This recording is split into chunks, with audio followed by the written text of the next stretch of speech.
This is the story of Tund. Tund didn't have money, but he had skills. Real, honest-to-goodness skills. The man could fix a generator, mount a TV, repair a wall socket, wash a car, and even cook a decent meal. He had no pride, no ego about his work.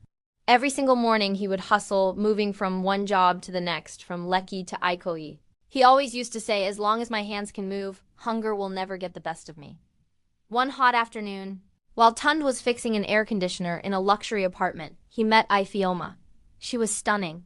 Smooth skin, wearing designer slippers inside her own home. She watched him as he worked, sweat dripping down his face, and you could see the respect in her eyes. She asked him, "Do you do this kind of work every day?" Tund just smiled and said, "Yes, ma'am."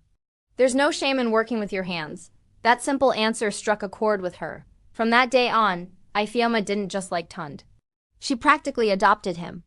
She bought him new clothes, upgraded his phone, and even paid his rent. She told him, "Just relax for a while. I've got this." Tund wasn't entirely comfortable with it, but the reality of his own hunger was a stronger argument. Soon enough, the soft life began. No more trekking under the hot sun. It was Ubers everywhere. He was chilling in exclusive lounges on Lagos Island when people started asking, "Hey man, what do you do for a living?" Tund would just smile and say, "God is good," but really a woman was good. Even with all the newfound comfort, Tund never stopped being useful. If the lights went out, he was the one to fix it. If a sink started leaking, he was on it. If her car had a problem, he was the one dealing with the mechanic.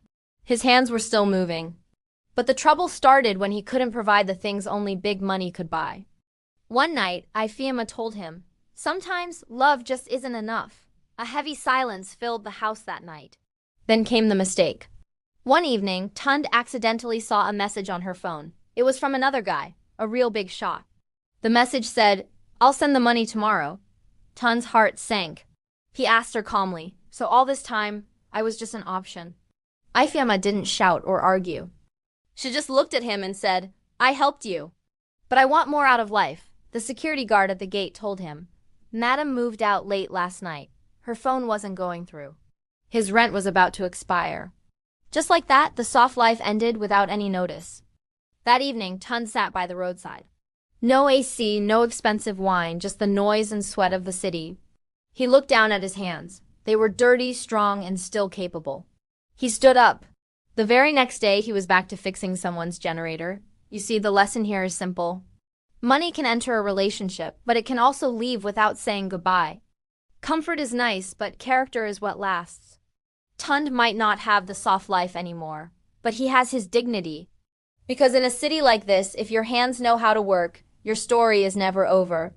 The soft life you didn't build can vanish overnight, but the hands you trust will always put food on your table. Thanks for watching.